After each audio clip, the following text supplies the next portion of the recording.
Welcome back to Fund Your Future with DRS. And today we have a great guest in our podcast studio to talk about how to choose a financial advisor. And before we get started, we just want to remind listeners that this podcast is provided as a public service, but it is not legal interpretation, nor does it constitute as an endorsement or recommendation. Thanks, Jenny. Super excited to have Bruce from our contact center here. Bruce has a background previously working as a financial advisor, and so we thought it'd be great to just pick his brain a little bit about how people might go about choosing a financial advisor. So, Bruce, welcome to the podcast. Could you just introduce yourself to our listeners? Yeah, good morning. Thanks for having me, Seth. So interestingly, I was licensed in this business. I became a registered representative on September 5th of 2001. And about a week later, the world changed, which despite being, a national tragedy and a pivotal event in history, was also a really bad time to be a stock market investor. Yeah. So since then, I've experienced, some good years and 4 really bad down stretches of time. I've worked at some of the largest firms and some of the smallest.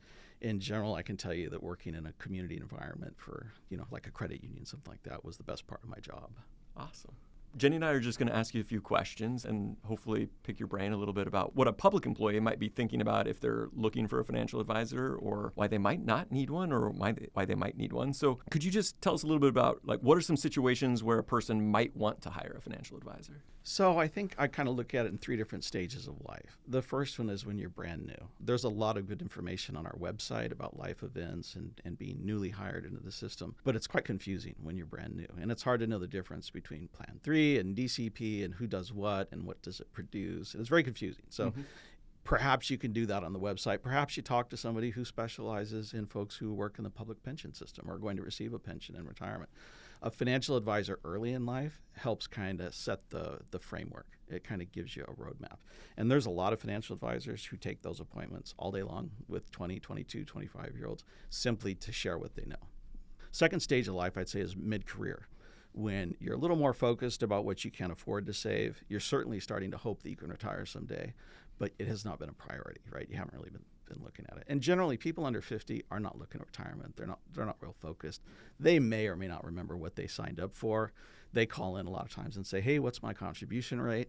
And if they're 50 or 55 years old, they're like, well, can I increase that, And in some cases, you can't, right? We have to refer them to deferred compensation, something like that. But generally speaking, there's beginning of career, mid-career, and then it's those folks who are hyper-focused. I'm 2 years, I'm 3 years from retirement. I really want to retire. How much money am I going to get?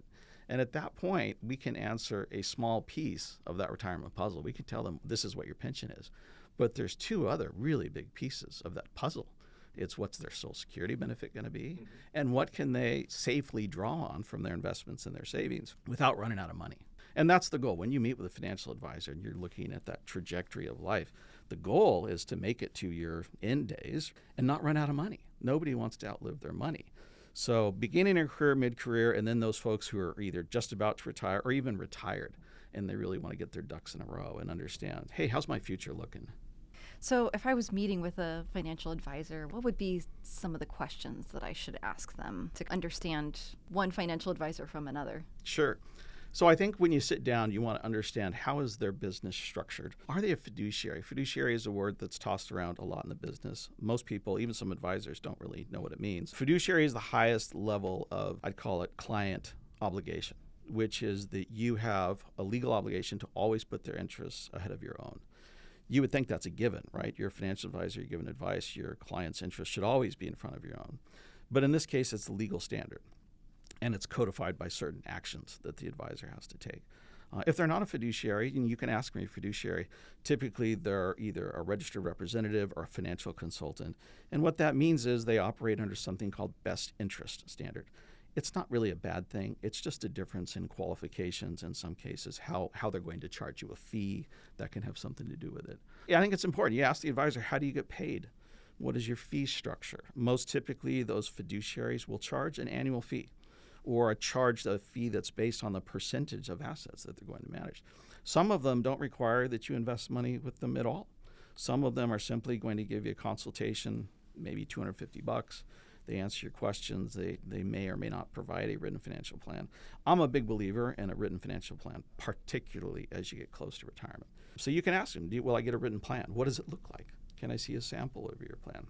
Yeah. And maybe can you kind of tell us a little bit, what does a written financial plan kind of look like or cover? So it has a beginning, a middle, and an end. It says, this is accumulation period of life. Hopefully, as you're accumulating, you get some growth along the way, right? If you're a patient investor, you typically do. Then there's that period of time, pre-retirement, where you're going to have your maximum savings, your opportunity to really sock a lot of money away.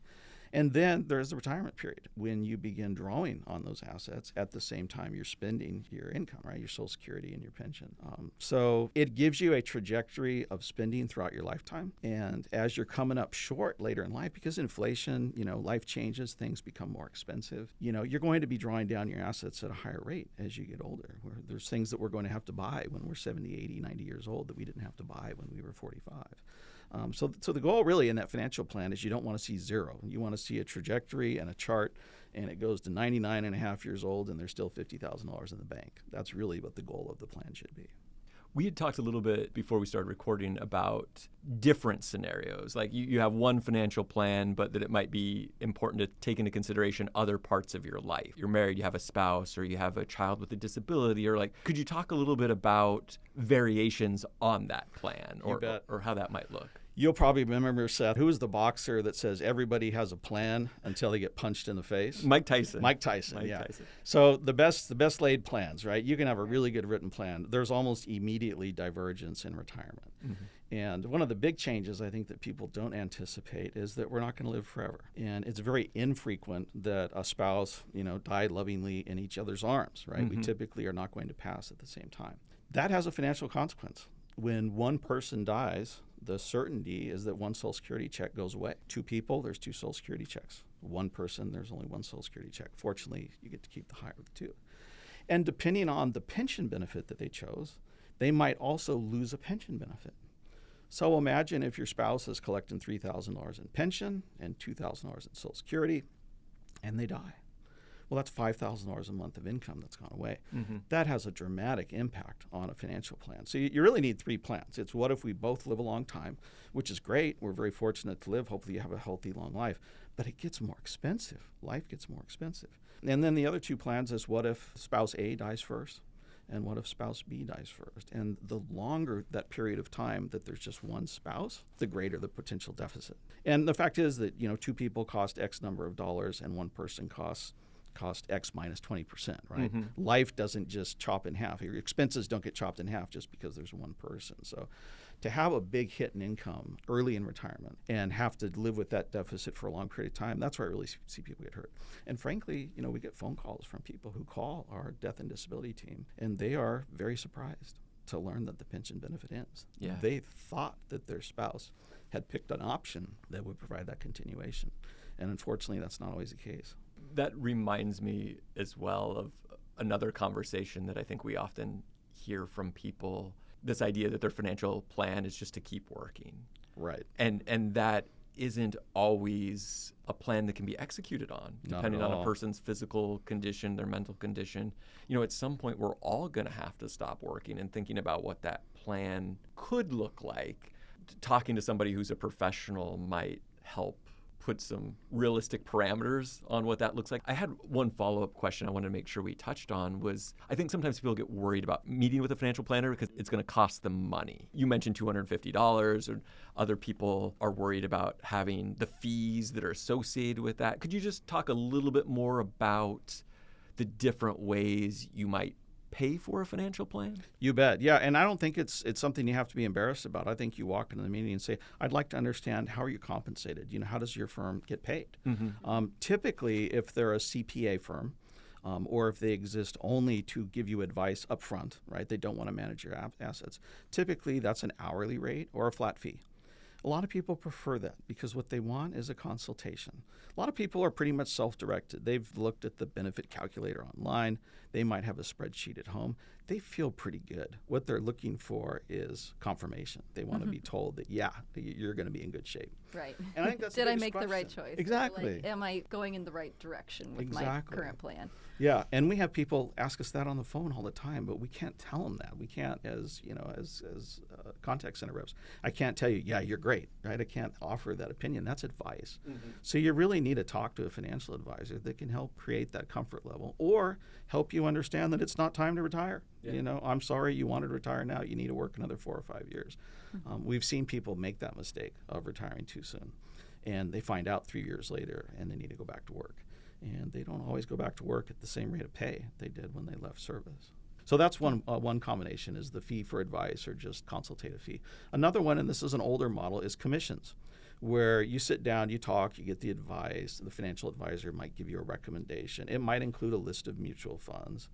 More typical today, they actually have what's called a money manager, which means there's somebody who's going to be buying individual stocks for you. Okay, that was my guess, is Yeah. that with paying a percentage of a fee typically comes more with someone who's like you said, a money manager for you, someone Correct. who's buying and selling stocks for you, and they're going to take a percentage of That's that. exactly right. And those folks don't want to just have a conversation. They don't want to have a sit down. They think of that first meeting as an opportunity to get hired.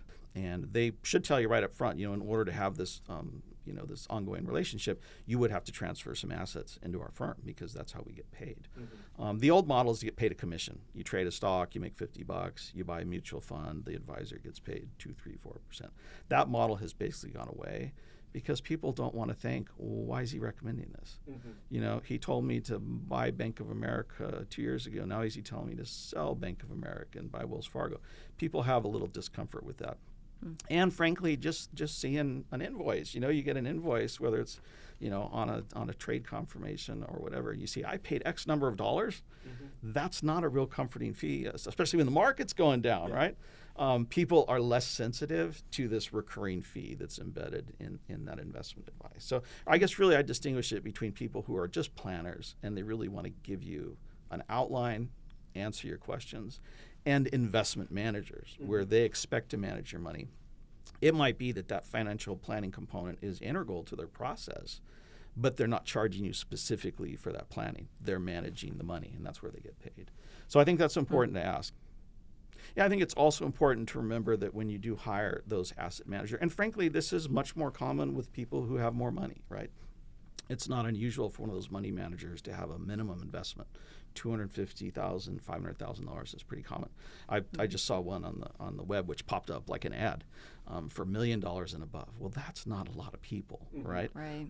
And they charge sliding fee scale. So it might be if you've got a $25,000 account, they might charge you 2% a year, which is a lot. Or if you've got $1 million, they might charge you 0.5% a year. And there's robo advisors out there too that are charging you 0.1%. But it's a robot. You're getting effectively FAQs or pop-up messages. They don't really know about your specifics. And frankly, part of this has nothing to do with numbers. Part of this has nothing to do with dollars. It has to do with setting a framework with a philosophy and understanding that, particularly in middle of career, if you do have a plan, it's important to stick with that plan. If you understand that you have this investment philosophy, you understand that there is a plan in place, it's a lot easier to ride out the ups and downs of the market, as opposed to what a lot of people do when they're self-directed is they're just reactive. They're constant reacting. And when the market's going up, they wish they had all their money in the stock market. And when the market's going down, why did I ever invest in the stock market? You've seen that, right?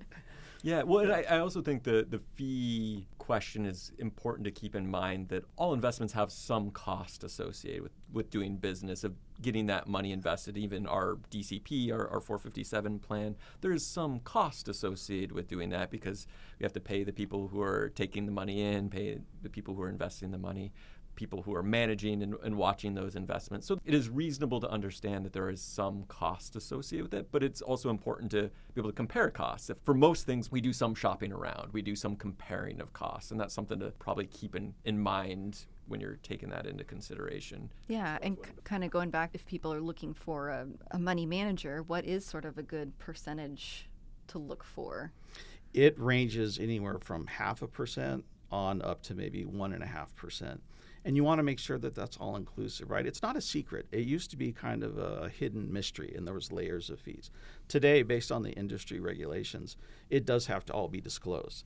It might be buried in a 42-page financial plan. It might be one disclosure that relates to fees. It shouldn't be a secret. Everybody should know what they're getting paid. And I think the best financial advisors, they're not embarrassed to tell you. It's like, we don't work for free. Yeah. We have a cost structure. We have legal fees. We have advertising. We have to pay the rent on this nice office space. Everybody gets paid, right? And I think it's probably also important to keep in mind, Bruce, as you were saying, when people have less money in those accounts, those fees might not seem as big. You're not paying as much money. But if you do have $1 million in an account and you're paying 1%, that's $10,000 a year you're paying to that person. And as an individual, you have to decide, is that worth what I'm paying in for, or is it 0.5%? I'm only paying $5,000. You're really comparing those overall costs. Yeah, and I think also some of what you're paying for is really, it's hand-holding. Yeah. The best financial advisors are a little bit like marriage counselors or therapists in that they're supposed to help you make good decisions and not just be reactive. Mm-hmm. So, is a fee, a 1%, a 1.5% fee is excessive? I don't know. I mean, what do you get, really? It's, what it costs, but what do you get? Mm-hmm. And the market frequently goes up or down 1.5% in a day. Yeah. So relatively speaking, I think some people are just fee averse. They're never going to pay a fee. That's where a community credit union or a flat fee advisor makes a lot of sense, because you can walk in and get that initial consultation, certainly in most credit unions, for free. They're not going to charge you for that initial consultation. If you choose not to hire them, you probably don't get the full financial plan. And here's maybe more of a specific question. How often are you paying such a fee? If it's 1%, is that monthly on your balance? Typically, it's calculated monthly, so 1% divided by 12. So you'd be paying that fee on a monthly basis. And it's extremely rare today that if you leave, you take your money away, that you lose any additional fees. They don't charge you a walk-away fee. They don't penalize you for taking your money out. So typically, you only pay for what you use. Yeah. And so if I'm thinking about a financial plan, how often would I think about updating that plan? Because life changes. I might make a plan at 25 when I'm not married and don't have kids, and then at 35, my life is completely different. What sort of frequency are people thinking about updating their plan? So if you're working with a fiduciary, they're actually obligated to meet with you once a year. They have to reach out to you. You can decline that request. You can ignore their emails and their 4 voicemails. You can decline, and the fiduciary will mark it in their notes, customer declined annual meeting. But I think, at least every 2 years, you want to look at, where did we plan to be and where are we actually at? And I think when life changes, if there's a birth, if potentially you're going to have to leave employment sooner, one of you has an illness. We see that a lot. Mm-hmm. People call up and, gosh, they'd plan on working until they're 70 and they're 35 years old and they can't work anymore due to an illness or some other issue. So, life happens. I think it's important when life happens to think about, how does this impact my future? Do I need to talk to somebody? And frankly, that's where there's other professionals that might come into the mix too, right? It's not just a financial advisor. There's tremendous value in having a meeting with an estate attorney. You can do this online now. There's some great services that will conform to your state law and give you a will, and if necessary, a revocable trust, durable power of attorney, medical directory. There's people that do this for $250, right? But if you want to talk to an attorney, there's some value in that, in understanding exactly what might happen if I die, what happens to all my stuff. Having a good CPA in place, or at least a tax preparer, can be incredibly valuable. Because frankly, what would a mistake cost you on your taxes? I just saw an ad for TurboTax, and it says, use TurboTax. Don't do your taxes. This is a whole software was invented to let people do their own taxes, right? Yeah. And now they're saying, well, why? Because people make mistakes. Mm-hmm. Yeah. And those mistakes can be very costly. The software's cheap. I think sometimes they even give the software away, right? But if you make a mistake, it can be a big problem. And you may not find out till you get that letter in the mail from the IRS. Yeah, and I think that's probably, one of the reasons people think about a financial planner, as well as that fear of a mistake. Like, I want to check in with somebody, and it's the same thing why people work with a CPA. And I think I was reading a personal finance book a while back, and they talked about kind of forming your money team. The group of people that are helping you with your money. And I think if I only have $50 in my bank account, I might not need a money team. I don't have as many players on my team, but it can be helpful to have a coach for your team or a trainer for your team or a nutritionist on your team. Like as your team gets to build, I don't mean to turn this into a total sports metaphor, but I think that's maybe something to consider as like at different stages of life. Where are you at and what are you thinking about? It's nice to know you can just pick up the phone and ask a question.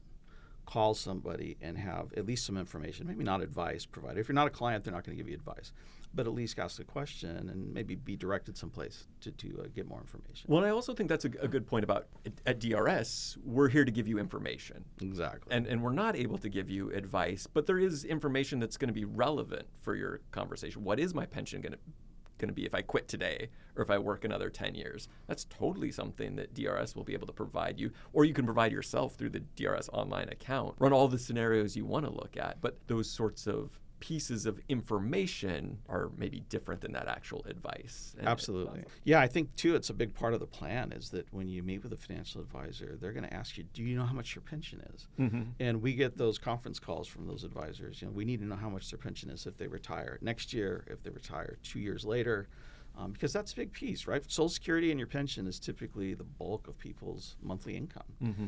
I think one other thought that comes to mind is that you want to walk out of that first consultation, certainly before you hire an advisor, you want to feel good about it. You want to have established some rapport. You need to be answer the question, do I trust this guy or this gal? Do I feel comfortable? Because if there's not that initial comfort level, it's just about impossible to take advice. And you can ask them, what's your investment philosophy? What do you think about stocks? What do you think about pensions?